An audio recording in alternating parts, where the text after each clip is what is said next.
Hello everyone, welcome to my channel Squares and Cubes. This is part 2 of coordinate geometry, in which you are going to learn about different formulas and questions based on coordinate geometry. So let's get started. The first formula that we are going to discuss is the distance formula. Let's see the graphical representation of distance formula.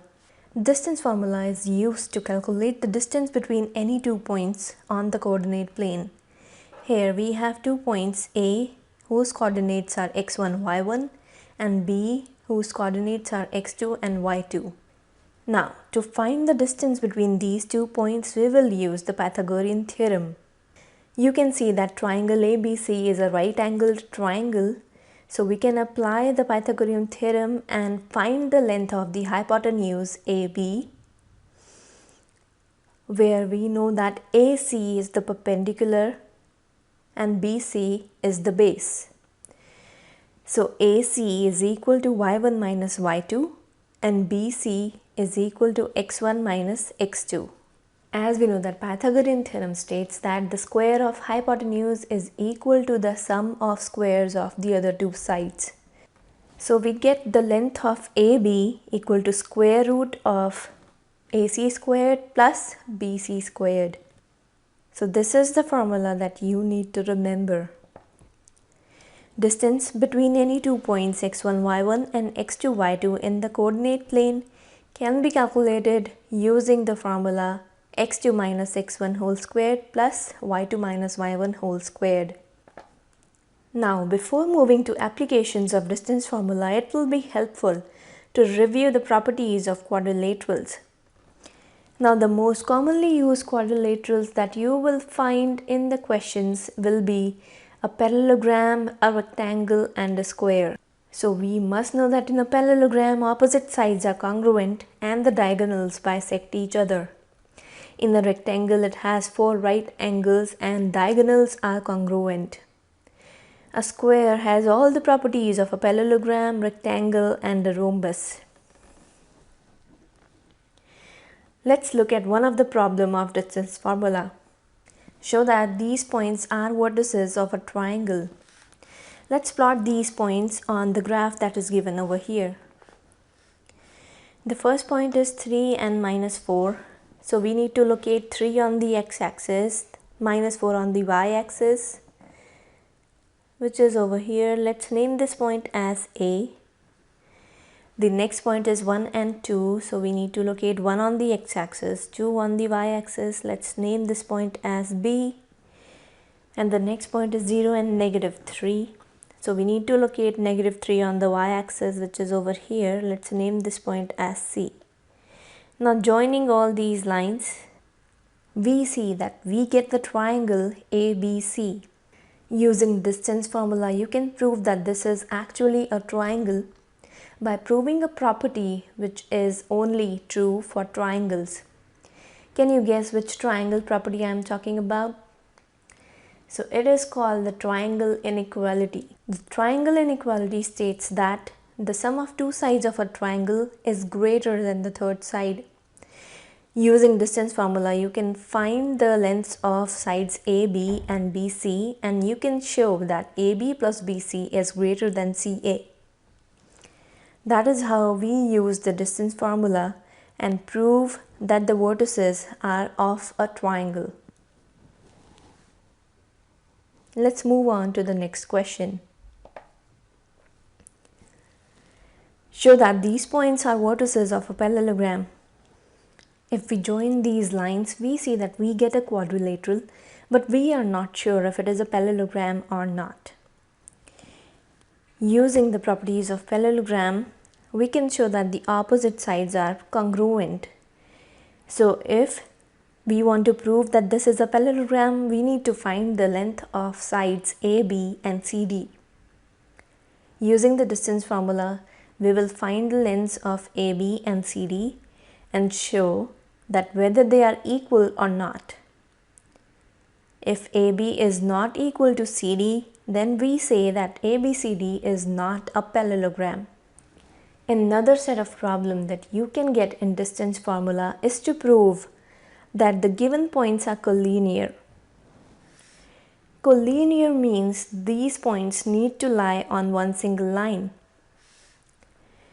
Let's see if we can prove that these 3 points lie on one single line. Let's plot these points on the graph.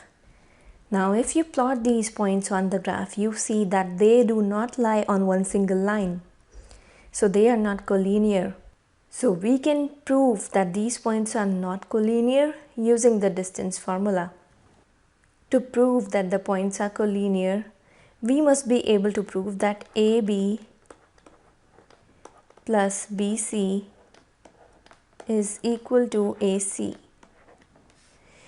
So using distance formula, we find the length of AB, BC and AC. If the length of AB plus BC is not equal to AC, then we say that the points are not collinear. Another interesting formula that we have in the coordinate geometry is the section formula. Let's see the graphical representation of the section formula now. So here we have 3 points, the one A, x1, y1 and B, x2, y2. We join these 2 points together to get the line AB. P is any point which divides the line AB internally in the ratio m1 to m2. Section formula here gives us the coordinates x and y of the point P. Section formula is given by, so let's see how section formula gives us the coordinates of point P. The coordinates of point P are given by this formula over here. This is coordinate x of point P and this is coordinate y. Coordinate x is m1 times x2 plus m2 times x1 divided by m1 plus m2. Coordinates of y m1 dot y2 plus m2 dot y1 divided by m1 plus m2.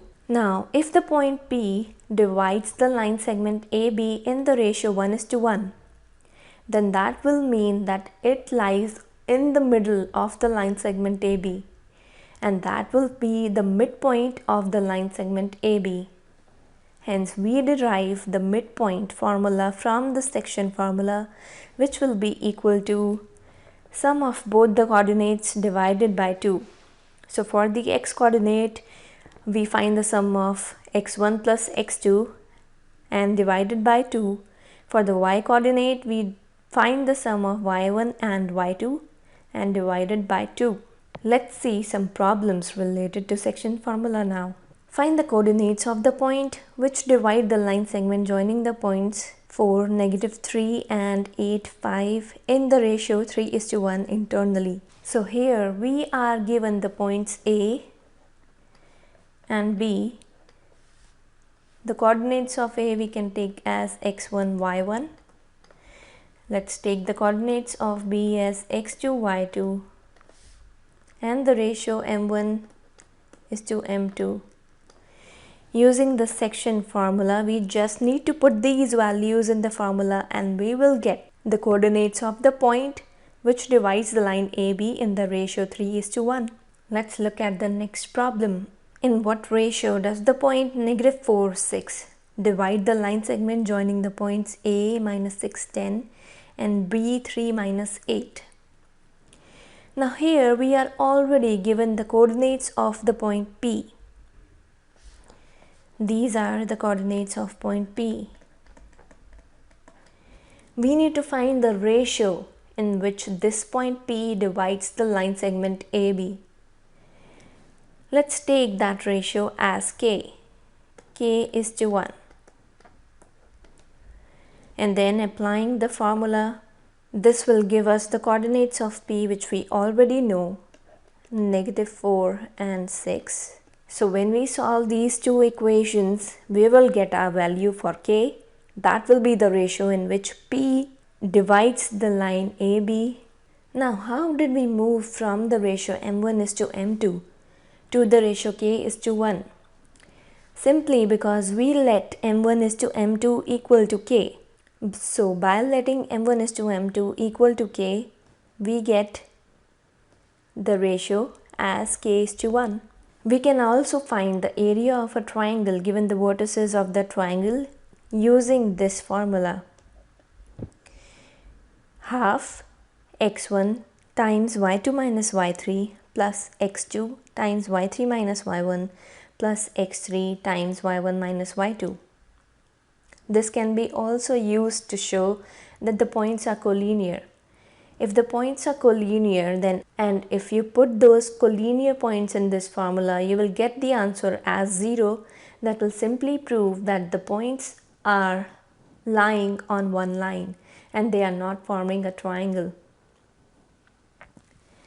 So these were all the formulas that you are going to learn in coordinate geometry, and they will be really helpful in solving questions related to coordinate geometry. I hope you liked watching this video. Please like, share and subscribe to my channel. Till I see you in the next one. Thanks for watching.